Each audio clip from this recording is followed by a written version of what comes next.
শান্তি।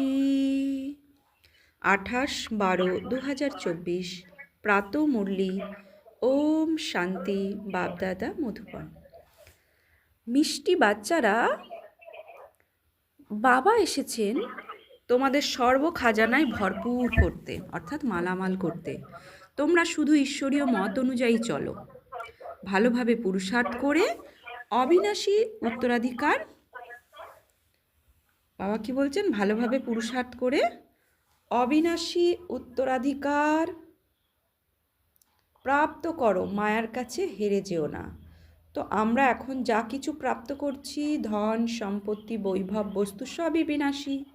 আর অবিনাশী কি? সর্বশক্তি আর সর্বগুণ। এগুলো হচ্ছে অবিনাশী সম্পত্তি, অবিনাশী উত্তরাধিকার। সেটা প্রাপ্ত করতে গেলে কি করতে হবে? শুধু ঈশ্বরীয় মত অনুযায়ী চলতে হবে। তো ঈশ্বর যে রোজ আমাদের দৈনন্দিন জীবনের নীতিমূলক কথা, অর্থাৎ ন্যায়নীতিপরায়ণ কথা শেখাচ্ছেন, সেই অনুসারে আমরা যত চলবো, যেমন যেমন চলবো, তেমন তেমন ওই সর্বগুণ আর শক্তির উত্তরাধিকার প্রাপ্ত হব। আজকের মুরলি থেকে প্রশ্ন হচ্ছে, ঈশ্বরীয় মত, দেবী মত ও মনুষ্য মতের মধ্যে মুখ্য প্রভেদ কি? অর্থাৎ ঈশ্বরীয় মত ভার্সেস মনুষ্য মত। তিনটে মত, দেবী মত, ঈশ্বরীয় মত, দেবী মত আর মনুষ্য মতের মধ্যে মুখ্য প্রভেদ কি? উত্তরে ভগবান বলছেন, ঈশ্বরীয় মত অনুযায়ী তোমরা বাচ্চারা নিজের ঘরে অর্থাৎ পরম ধাম ফিরে যাও, তারপরে নতুন দুনিয়ায় উঁচু পদ অধিকারী হও। অর্থাৎ আমরা এই যে ঈশ্বরীয় শ্রীমত অনুসারে চলে নিজের ঘর অর্থাৎ পরম ধাম, মহাজ্যোতিবিন্দু, যেখানে আত্মারা বিন্দু বিন্দু হয়ে নিবাস করে, ঝাড়বাতির মতো চিত্র, পরম ধাম, যেখানে আমাদের ফিরে যেতে হবে। তারপর আমরা নতুন দুনিয়ায় উচ্চ পদের অধিকারী হই, অর্থাৎ সত্যযুগ। সত্যযুগে যে যেমন পদের অধিকারী হবে। দেবী মত অনুযায়ী তোমরা সদা সুখী থাকো, কারণ সেই মতো ওই সময় বাবার কাছেই প্রাপ্ত হয়। কিন্তু তবুও নিচে নেমে আসো। মনুষ্য মত দুঃখী করে। ঈশ্বরীয় মত অনুযায়ী চলার জন্য সর্বপ্রথম যিনি পড়ান সেই বাবার উপরে সম্পূর্ণ নিশ্চয় থাকা চাই। তাহলে কি বলছেন? দেবী মত অনুযায়ী আমরা সদা সুখী থাকি, কারণ সেই মতো এই সময় বাবার কাছে প্রাপ্ত হয়। কিন্তু তবুও নিচে নেমে আসো, মানে সত্যযুগ থেকে ত্রেতা, ত্রেতা থেকে দাপুর, এভাবে নেমে আসি। আর মনুষ্য মত আমাদের দুঃখ করে। এখন মানুষের যে কোনো মানুষের কাছে গেলে কি হয়? সদা সুখী কেউ থাকে না, কোনো না কোনো দুঃখী অনুভব করে, দুঃখী হয়। তাই মনুষ্য মত আমাদের দুঃখ করে। ঈশ্বরীয় মত অনুযায়ী চলার জন্য সর্বপ্রথম যিনি পড়ান সেই বাবার উপর সম্পূর্ণ নিশ্চয় থাকা চাই। তো এখন আমাদের এই নিশ্চয় বুদ্ধিতে বসতে হবে যে আমরা স্বয়ং ভগবানের থেকে পড়ছি। আচ্ছা, তো বাবা বলছেন ওম শান্তি। বাবা তো অর্থ বুঝিয়েছেন, আমি আত্মা হলাম শান্ত স্বরূপ। বাবা কি বুঝিয়েছেন? আমি আত্মা হলাম শান্ত স্বরূপ। দুই ভ্রুর মাঝে বুদ্ধিকে স্থির করে অনুভব করছি যে আমি শান্ত স্বরূপ আত্মা। যখন ওম শান্তি বলা হয় তো আত্মার নিজের ঘরের কথা স্মরণে আসে। ওম শান্তি অর্থাৎ ও মে আত্মা, ওহম। অহমকে ভাঙলে কি হয়? ওহো মে মানে অহম, মানে আমি আত্মা, শান্ত স্বরূপ। তাহলে ওম শান্তি বলার সাথে সাথে আমার শান্ত স্বরূপ অর্থাৎ দুই ভ্রুয়ের মাঝে আত্মাতে টিকতে হবে। যখন ওম শান্তি বলা হয় তো আত্মার নিজের ঘরের কথা স্মরণ আসে, অর্থাৎ পরমধামে। আমি আত্মার শান্ত স্বরূপ। তারপরে যখন কর্মেন্দ্রিয় প্রাপ্ত হয় তখন টকি অর্থাৎ কথা বলার সক্ষমতা আসে। কর্মেন্দ্রিয় প্রথমে ছোট, তারপর বড় হয়। তো আত্মা আর কর্মেন্দ্রিয়কে আলাদা অনুভব করতে করতে চলবো আমরা। যে আমি আত্মা জ্যোতিস্বরূপ, এই কর্মেন্দ্রিয় আমার কর্মচারী, যার আধারে আমি কথা বলি, কর্ম করি। তো আমি আত্মা শান্তস্বরূপ, কর্মেন্দ্রিয় প্রাপ্ত হওয়াতে আমরা কথা বলার সক্ষমতা আসে। কর্মেন্দ্রিয় প্রথমে ছোট, তারপরে বড় হয়। এবারে পরমপিতা পরমাত্মা হলেন নিরাকার, তারও রথের প্রয়োজন। সেও তো পরমাত্মা, তাহলে তার রথ অর্থাৎ শরীররূপী রথের প্রয়োজন, যে কথা বলার জন্য অর্থাৎ টকিতে আসার জন্য। যেমন তোমরা আত্মারা হলে পরম ধামের বাসিন্দা, এখানে এসে টকি হয়েছ। বাবাও বলেন আমি তোমাদের নলেজ প্রদান করার জন্য টকি হয়েছি। বাবা নিজের এবং রচনার আদি মধ্য অন্তের পরিচয় দেন। এ হলো আধ্যাত্মিক পড়াশোনা, ওসব হলো দৈহিক জগতের পড়াশোনা। তারা নিজেদের শরীর ভাবে, এমন কেউ বলবে না যে আমরা আত্মা, এই কান দিয়ে শুনি। এখন বাচ্চারা, তোমরা বুঝেছ যে বাবা হলেন পতিত পাবন, তিনি এসে বোঝান আমি কিভাবে আসি। শিব বাবা কিভাবে আসেন? 5000 বছর পর শিব বাবা পরমধাম থেকে ব্রহ্মার শরীরের মধ্যে প্রবেশ করে এই সৃষ্টির আদি মধ্য অন্তের জ্ঞান দেন। তো বাবা এটা নিজে এসে বুঝিয়েছেন যে আমি এভাবে আসি। তোমাদের মতো আমি গর্বে আসি না, আমি এনার মধ্যে প্রবেশ করি, অর্থাৎ ব্রহ্মার শরীরে প্রবেশ করি। অজম অব্যয়ম আমি অজর অমর, আমি কোনো শরীরে আসি না। তারপরে কোনো প্রশ্নই ওঠে না। ব্রহ্মার দেহটি হলো শিব বাবার রথ, অর্থাৎ শিব বাবার শরীর কোনটা? ব্রহ্মার শরীর। ব্রহ্মার শরীরকে শিব বাবা লোন নিয়েছে কিছু সময়ের জন্য, যার শরীরের আধার নিয়ে ভগবান আমাদের এই মহাবাক্য শোনান। ব্রহ্মাকে মাতাও বলা হয়। তো ব্রহ্মা অর্থাৎ ব্রহ্মা হচ্ছে মা আমাদের, তো ব্রহ্মাকে মাতাও বলা হয়। সবচেয়ে বিশাল নদী হলো ব্রহ্মপুত্র নদী, অর্থাৎ এ হলো বিশাল নদী, জলের কথা নয়, এ হলো মহানদী, অর্থাৎ সবচেয়ে বড় জ্ঞান নদী। ব্রহ্মপুত্র নদী সবথেকে বড় নদী, অর্থাৎ ব্রহ্মা বাবার আধারে ও জ্ঞানের সাগর পরমপিতা পরমাত্মা জ্ঞান শুনিয়েছেন, তাই ব্রহ্মপুত্র হলো সব থেকে বড় নদী, অর্থাৎ জ্ঞানের নদী, বিশাল নদী। এ হলো মহানদী। এত বাবা আত্মাদের বোঝাচ্ছেন আমি তোমাদের পিতা, যেমন তোমরা কথা বলো আমিও কথা বলি এই ব্রহ্মার শরীরদের দ্বারা। আমার পাঠ তো সবচেয়ে শেষে থাকে, অর্থাৎ সত ত্রেতা দাপর কলির অন্তে শিব বাবা এসে ডাইরেক্ট পাঠ প্লে করে। এই সত্য ত্রেতা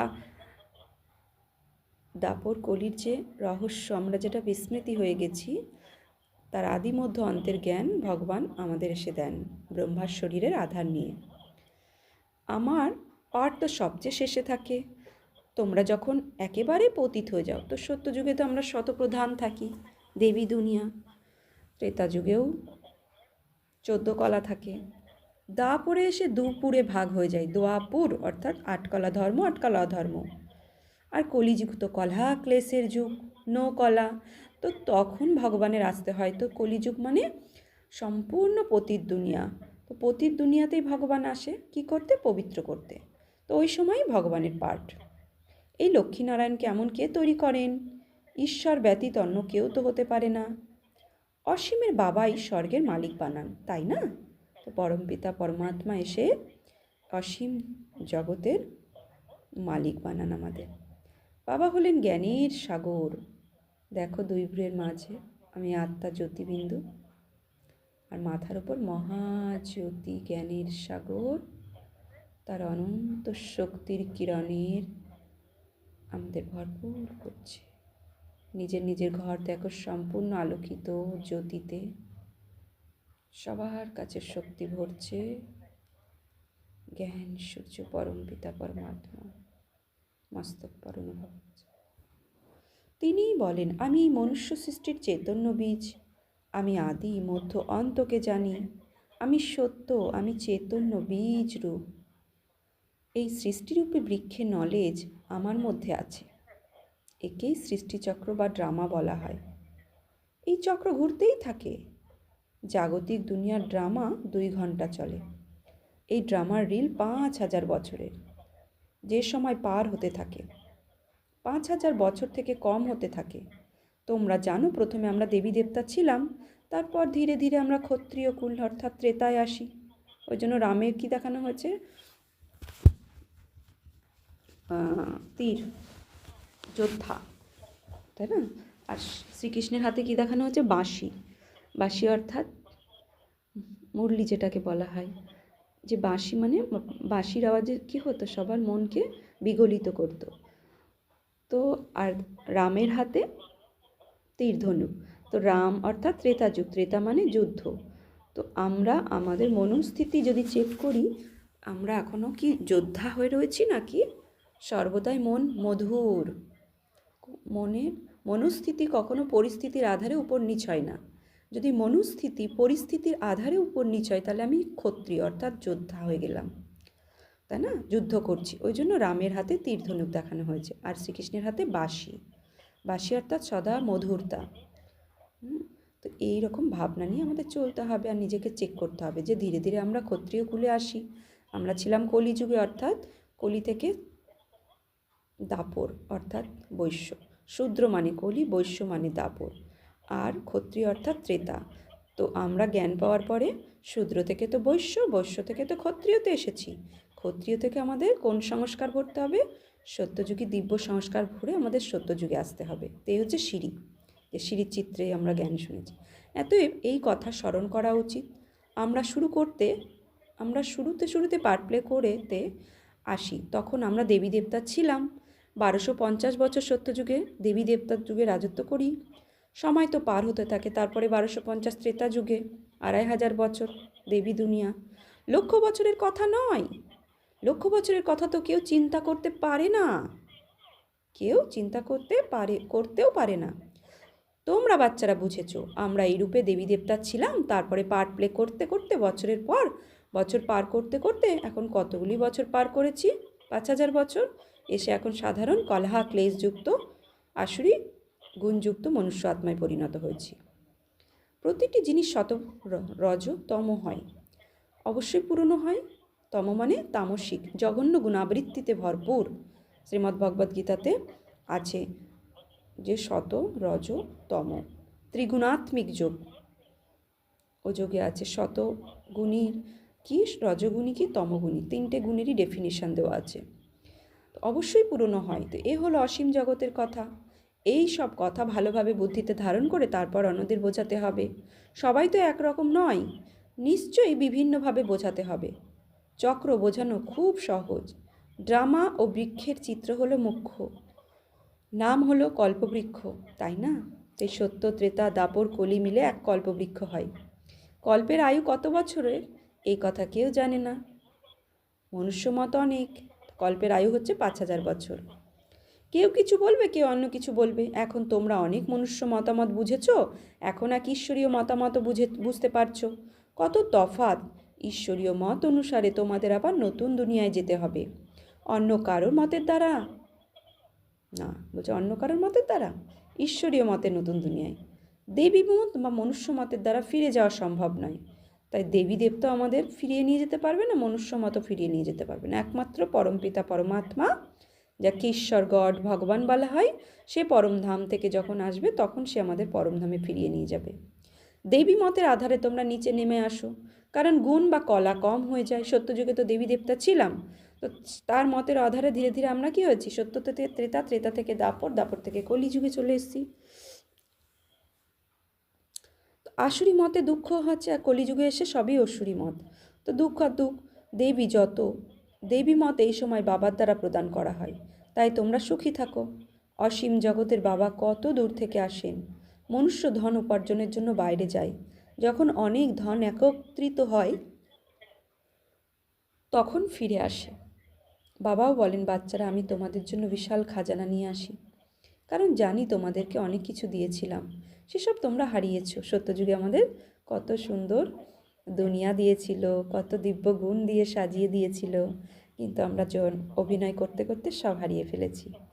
তাই বাবা বলছেন আমি তোমাদের সঙ্গেই কথা বলি, যারা প্র্যাকটিক্যালে হারিয়েছে। তো এই সত্যযুগে তো সবাই ছিল না। সত্যযুগে 9,16,108টি দেবী দেবতা ছিল, টোটালে সত্য আর ত্রেতাতে দেবী দেবতার সংখ্যা ছিল 33 কোটি। তো বাবা তাদেরকেই আবার এই 900 কোটি মনুষ্য আত্মার মধ্যে থেকে খুঁজে খুঁজে বের করে দেবাত্মায় তৈরি করছে।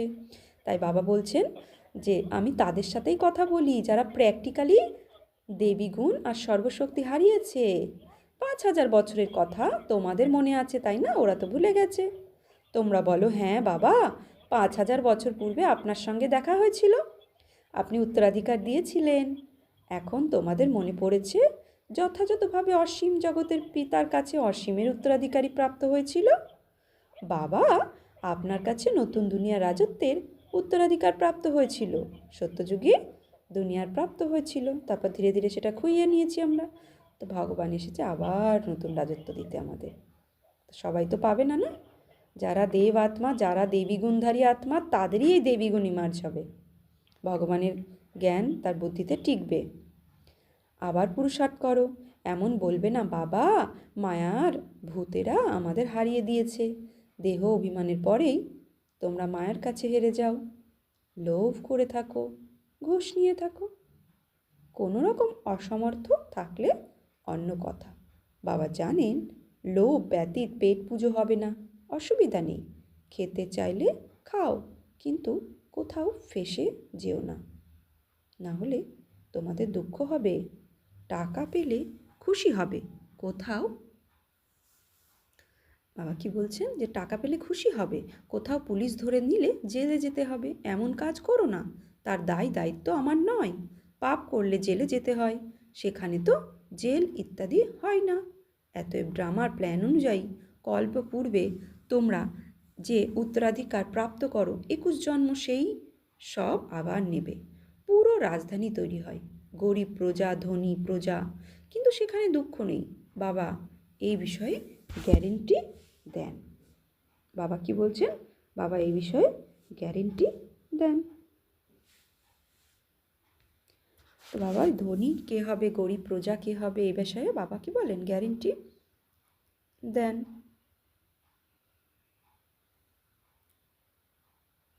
আচ্ছা, এতএব সবাই একরকম তো হতে পারে না, সূর্যবংশী চন্দ্রবংশী রাজত্বে সবাই চাই, তাই না? বাচ্চারা জানে বাবা কিভাবে আমাদের বিশ্বের বাদশাহী দেন, তারপরে আমরা নিচে নেমে আসি, স্মরণে এসেছে তাই না? স্কুলের পড়াশুনো স্মরণে তো থাকে তাই না? এখানেও বাবা স্মরণ করান। এই আধ্যাত্মিক পড়াশুনো দুনিয়ার অন্য কেউ পড়াতে পারে না। গীতায়ও লেখা আছে মন মনোভাব, যাকে মহামন্ত্র বশীকরণ বলা হয়, বশীকরণ মন্ত্র বলা হয়, অর্থাৎ মায়ার উপর জয়লাভ করার মন্ত্র। মায়াকে জয় করলেই জগজ্জিৎ। মায়া 5 বিকারকে বলা হয়। রাবণের চিত্র একেবারে ক্লিয়ার, 5 বিকার স্ত্রীর, 5 বিকার পুরুষের, যাকে 10 মাথাওয়ালা রাবণ দেখানো হয় হিসাবে। তো কোনো 10 মাথাওয়ালা রাবণ নয়, 5 বিকার স্ত্রী 5 বিকার পুরুষের, এই অর্থে 10টা মাথা দেখানো হয়। প্র্যাকটিক্যালি কোনো ব্যক্তির 5টা মাথা হয় না, যার ফলে গাধায় পরিণত হয়, তাই উপরে গাধার মাথা দেওয়া হয় রাবণের উপরে। এখন তোমরা বুঝেছো জ্ঞান ছাড়া আমরাও এমন ছিলাম, তাই না? আমরা বিকারে বশীভূত ছিলাম জ্ঞান ছাড়া, তো গাধার মতো বুদ্ধি ছিল আমাদের। তিনি হলেন হ্যাঁ, তো বাবা কত রমণিকভাবে বোঝান। তিনি হলেন সুপ্রিম টিচার। আমরা তার কাছে যা পড়ি সেসব অন্যদের বলি। সর্বপ্রথমে যিনি পড়ান তার প্রতি নিশ্চয় করানো উচিত। বলো বাবা আমাদের বুঝিয়েছেন, এবারে বিশ্বাস করলে করো। ইনি হলেন অসীমের পিতা তাই না? শ্রীমতী শ্রেষ্ঠত্ব প্রদান করেন, এতএব শ্রেষ্ঠ দুনিয়া অবশ্যই চাই তাই না? এখন তোমরা বুঝেছো যে আমরা নোংরা দুনিয়ায় বসে আছি, অন্যরা কেউ বুঝবে না, সেখানে আমরা স্বর্গে সদা সুখী থাকি। সত্যযুগে স্বর্গে আমরা সদা সুখী থাকি, এসব কথা কেউ বুঝবে না। তো বাবা বলছেন এখানে নরকে কত দুঃখ রয়েছে, একে নরক বলো বা বিষয় বৈতরণী নদী বলো, পুরনো দুনিয়া হলো ছিছি দুনিয়া। এখন তোমরা অনুভব করো কোথায় সত্যযুগ স্বর্গ, কোথায় কলিযুগ নরক। স্বর্গকে বলা হয় ওয়ান্ডার অফ দ্য ওয়ার্ল্ড, ত্রেতাকে বলা হবে না, যেহেতু ত্রেতাতে 2 কলা কমে এসছে, 16 কলা সম্পূর্ণ নয়, তাই স্বর্গ হচ্ছে সত্যযুগকেই বলা হয়, ত্রেতাযুগকে সেমি স্বর্গ বলা হয়। তো ওয়ান্ডার অফ দ্য ওয়ার্ল্ড, ওয়ার্ল্ডের বিশ্বতম দুনিয়া হচ্ছে স্বর্গ। এখানে এই নোংরা দুনিয়ায় থাকতে মানুষের খুব খুশি অনুভব হয়, বিষ্ঠা কীটগুলিকে ভ্রমরি ভু ভু করে নিজের মতন করে। তো তোমরাও নোংরায় পড়েছিলে, আমি এসে বাবা কী করেছে, জ্ঞানের ভু ভু করে তোমাদের মতো কীটেদের শূদ্র থেকে ব্রাহ্মণ পরিণত করেন। তো বাবা রোজ মুরলি অর্থাৎ মরালিটি, দৈনন্দিন জীবনের নীতি কথা কীভাবে আমরা ধারণ করব তার নীতি রোজ আমাদের কানে ভু ভু করে করে আমাদের ব্রাহ্মণে পরিণত করছেন। ব্রাহ্মণ অর্থাৎ উঁচু মনস্থিতি, সব থেকে উঁচু, ওই জন্য ব্রাহ্মণ টিকি দেখায়। তো দুনিয়ার মধ্যে যার মনের ভাবনা সব থেকে উঁচু, উঁচু ভাবনা কাকে বলবো, যার প্রতি যে আমাকে দুঃখ দেয় আর যে আমাকে সুখ দেয় সবার প্রতি সমান ভাবনা যার থাকবে। সেই জন্য শ্রীমদ্ ভগবদ্ গীতাতে বলেছে না যে নিন্দা স্তুতি পাথর স্বর্ণে যার সমভাব থাকবে, তো সমস্ত কিছুর প্রতি যার ভাবনা সমান থাকবে, উঁচু ভাবনা তাকেই ব্রাহ্মণ বলা হয়। এখন তোমরা ডবল মুকুটধারী হয়েছো, তো কত খুশির অনুভব হওয়া উচিত। পুরুষার্থ পুরোপুরি করা উচিত। অসীমের পিতা খুব সহজ করে বোঝান। অন্তরে অনুভব হয় যে বাবা সত্য কথা বলেন। এই সময় সবাই মায়ার পাকে আটকে আছে। বাইরের আড়ম্বর কতখানি বাবা বোঝান, আমি তোমাদের পাক থেকে মুক্ত করি, স্বর্গে নিয়ে যাই। স্বর্গের নাম তো শুনেছ, এখন তো স্বর্গ নেই, শুধু এই চিত্র আছে। স্বর্গের মালিক কত বিত্তবান ছিলেন। ভক্তি মার্গে যদিও রোজ মন্দিরে যেতে, কিন্তু জ্ঞান তো কিছুই ছিল না। এখন তোমরা বুঝেছ ভারতে আদি সনাতন দেবী দেবতা ধর্ম ছিল, তাঁদের রাজত্ব কবে ছিল সেসব কারও জ্ঞান নেই। দেবী দেবতা ধর্মের পরিবর্তে এখন হিন্দু হিন্দু বলতে থাকে। শুরুতে হিন্দু মহাসভার প্রেসিডেন্ট এসেছিল, বললেন আমরা বিকারী অসুর, নিজেকে দেবতা বলে পরিচয় দেব কিভাবে? আমি বলি আচ্ছা এসো তোমাকে বোঝাই, পুনরায় দেবী দেবতা ধর্মের স্থাপনা হচ্ছে, আমি তোমাকে স্বর্গের মালিক করে দেব, বসে শেখো। তিনি বললেন দাদার সময় কোথায়? তো হিন্দু মহাসভার যিনি প্রেসিডেন্ট, যিনি ব্রহ্মাকুমারীতে এসেছিলেন, তো বলে দাদা সময় কোথায়? সময় না থাকলে দেবতা হবে কিভাবে? হ্যাঁ, সময় তো দিতে হবে দেবী দেবতা হওয়ার জন্য। এ তো হলো পড়াশুনো, তাই না? বেচারার ভাগ্যে ছিল না, মারা গেল, হাত ছেড়ে গেল। তো যে বুঝতে পারিনি বলে হাত ছেড়ে দিল, অর্থাৎ মারা গেল। তো যদি ধরে থাকতো তাহলে দেবী গুণধারী দেবী দেবতার দুনিয়ায় যেত। এমনও বলা হবে না যে সে প্রজায় আসবে, না, এমনিই এসেছিল। শুনেছিল যে এখানে পবিত্রতার জ্ঞান লাভ প্রাপ্ত হয়, কিন্তু সত্যযুগে আসতে পারবে না, তবুও হিন্দু ধর্মে তো আসবেই। তোমরা বাচ্চারা বুঝেছো যে মায়া প্রচণ্ড শক্তিশালী, কিছু না কিছু ভুল করাতেই থাকে। কখনো কোনো উল্টো কর্ম হয়ে গেলে বাবাকে অন্তর থেকে সত্য কথাগুলো বলে দিতে হবে। তো আমরা তো সম্পূর্ণ হইনি, তো কিছু যদি ওপর নিচ ভুল হয়ে যায়, 1 মিনিট 2 ভ্রুয়ের মাঝে সাইলেন্সে বসে পরম জ্যোতিবিন্দু মহাজ্যোতি পরমাত্মাকে সামনে অনুভব করে তার কাছে সামনে সব কিছু অন্তর থেকে সত্য কথা বলে দিতে হবে। তবে তার আনসার রিয়ালাইজ হবে, সেও আমাদের উত্তর দিচ্ছে। তার আনসার শুনতে গেলে আমাদের মনকে শান্ত করে, বুদ্ধিকে শান্ত করে সাইলেন্সে যেতে হবে, তবে তাই তার শব্দ আমরা বুঝতে পারবো, সেও উত্তর দেয় আমাদের। তো রাবণের দুনিয়া পাপ তো হতেই থাকে। তারা বলে আমরা হলাম জন্ম জন্মান্তরের পাপী। এই কথা কে বলেছে? আত্মা বলে বাবার সম্মুখে অথবা দেবতাদের সামনে যে আমি নীচ, আমি কত কপট, আমি পাপী, দেবী দেবতার সামনে গিয়ে বলেছি। এখন তো তোমরা অনুভব করেছো সঠিকভাবে, আমরা জন্ম জন্মান্তরের পাপী ছিলাম। রাবণের রাজ্যে পাপ অবশ্যই হয়েছে, অনেক জন্মের পাপ তো বর্ণনা করাও অসম্ভব, তাই না? রাবণের রাজ্য অর্থাৎ কলিযুগ, আর তার আগে দাপর। তো বলছে অনেক জন্মের বর্ণনা করতে পারো, সেসব বাবাকে বলে দিলেও হালকা হবে যে এত এত আমার পাপ হয়েছে। সার্জেনের সামনে অসুখ বর্ণনা করলে অমুককে মেরেছি, চুরি করেছি, এইসব বলতে লজ্জানুভব হয় না। তো কোনো ডক্টর সার্জেনের কাছে যদি আমার রোগটা না বলি, তাহলে আমার রোগ কী করে যাবে? তো আমি ভুল করেছি, আমার মধ্যে বিকার আছে, আমি চুরি করেছি, তো লজ্জা হচ্ছে, তবুও ভগবানকে সামনে ইমার্জ করে অনুভবের দ্বারা তাকে বলে দাও যে আমি চুরি করেছি। তো বিকারগ্রস্ত হওয়ার কথা বললেও লজ্জা অনুভব হয় যে আমার মধ্যে কাম বিকারের উৎপত্তি হচ্ছে, সেটাও ভগবানকে বলে দেখো কি রিয়েলাইজড হয়, তোমার মধ্যেও বিকার তুরন্ত চলে যাবে। সার্জেনের কাছে লজ্জাবোধ করলে অসুখ সারবে কিভাবে? তো সুপ্রিম সার্জেন, সুপ্রিম পাওয়ার, পরম জ্যোতিবিন্দু পরমাত্মা, তার কাছে কোনো কিছু লুকিও না, অন্তর থেকে তার কাছে সব কিছু বলে দাও। তারপরে অন্তর মনে অনুতাপ হবে, বাবাকে স্মরণ করতে পারবে না, সত্য বলে দিলে স্মরণ করতে পারবে। বাবা বলেন আমি সার্জেন, তোমাদের ঔষধ প্রদান করি, তোমাদের কায়া সদা কাঞ্চন থাকবে। সার্জেনকে বলে দিলে হালকা হয়ে যায়। কেউ নিজেই লেখে বাবা আমরা জন্ম জন্মান্তর পাপ করেছি, পাপ আত্মাদের দুনিয়া পাপ আত্মা হয়েছি। এখন বাবা বলেন বাচ্চারা পাপ আত্মাদের সঙ্গে তোমরা কোনো রকম লেনদেন করবে না, সঙ্গের রং লাগবে বলে না, তো যে পাপ আত্মা তার সাথে কোনো রকম লেনদেন করবে না, সত্য সদ্গুরু অকাল মূর্তি হলেন বাবা। তিনি কখনো পুনর্জন্মে আসেন না। তারা অকাল তখ্ত নাম রেখেছে, কিন্তু অর্থ বোঝে না। বাবা বুঝিয়েছেন এ হলো আত্মার তখ্ত, এখানেই শোভা পায়। তিলকও এখানেই ভ্রু যুগলের মাঝখানে দেওয়া হয়, তাই না? আসলে তিলক একদম বিন্দু সম দেওয়া হতো। এখন তোমাদের নিজেদেরকে নিজেই তিলক দিতে হবে। বাবাকে স্মরণ করতে থাকো। যারা অনেক সার্ভিস করবে তারা বড় মহারাজা হবে। নতুন দুনিয়ায় পুরনো দুনিয়ার পড়া কি পড়াবে নাকি? সুতরাং এত উঁচু পড়াশোনায় মনোনিবেশ করা উচিত। এখানে বসে থেকেও অনেকের বুদ্ধিযোগ ভালো থাকে, অনেকের বুদ্ধি বাইরে বিচরণ করে। কেউ 10 মিনিট লেখে, কেউ 15 মিনিট লেখে। যার চার্ট ভালো থাকবে তার নেশাও বেশি থাকবে। বাবা, এত সময় আমরা আপনার স্মরণে ছিলাম, 15 মিনিটের বেশি তো কেউ লিখতে পারবে না। বুদ্ধি এদিক ওদিক বিচরণ করে, তো স্মরণের যাত্রায় বুদ্ধি কখনো এদিক কখনো ওদিক নিয়ে যায়। তাই বাবা বলছেন যে যদি সবাই একরস হয়ে যাবে তাহলে তো কর্মাতীত অবস্থা হয়ে যাবে। বাবা কত মিষ্টি মিষ্টি লাভলি কথা শোনান। এমন করে তো কোনো গুরু শেখাননি। গুরুর কাছে একজন শিখবে না, গুরুর কাছে তো 1000 জন শিখবে, তাই না? গুরুর কাছে 1000 জন। তো বাবা কি বলছেন যে গুরু শেখাননি, গুরুর কাছে একজন শিখবে না, গুরুর কাছে তো 1000 জন শিখবে, তাই না? সদ্গুরুর কাছে তোমরা কত কি শিখছো। এ হলো মায়াকে বশ করার মন্ত্র। মায়া 5 বিকারকে বলা হয়, ধনকে সম্পত্তি বলা হয়। লক্ষ্মীনারায়ণের জন্য বলা হবে তাদের কাছে অনেক সম্পত্তি আছে। লক্ষ্মীনারায়ণকে কখনো মাতা পিতা বলা হবে না। আদিদেব আদি দেবীকে জগৎ পিতা জগদম্বা বলা হয়, এদের নয়, অর্থাৎ ব্রহ্মা। আর আদি দেবকে ব্রহ্মা আর আদি দেবী হচ্ছে মাম্মা, জগদম্মা বলা হয় তাদেরকে, কিন্তু লক্ষ্মীনারায়ণকে নয়। এনারা হলেন স্বর্গের মালিক।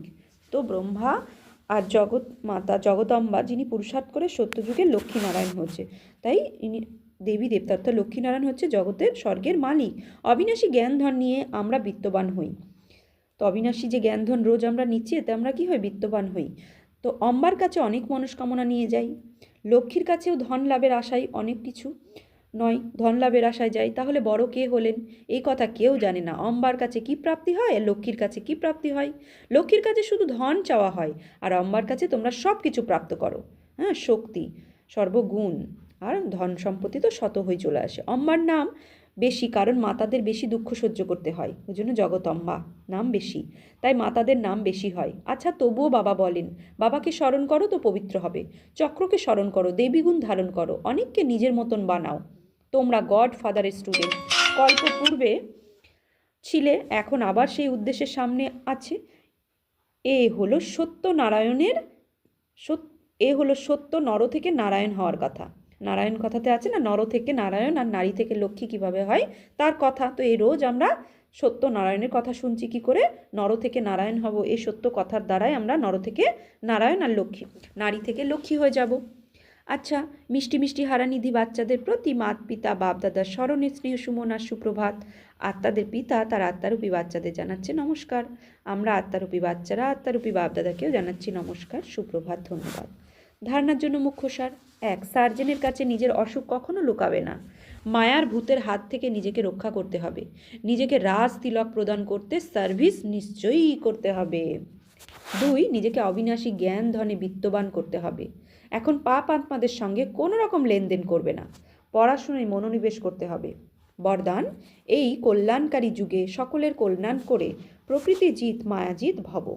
এই সঙ্গম যুগ কল্যাণকারী যুগ, এই কল্যাণকারী যুগে সকলের কল্যাণ করে প্রকৃতি জিত মায়াজিত ভব।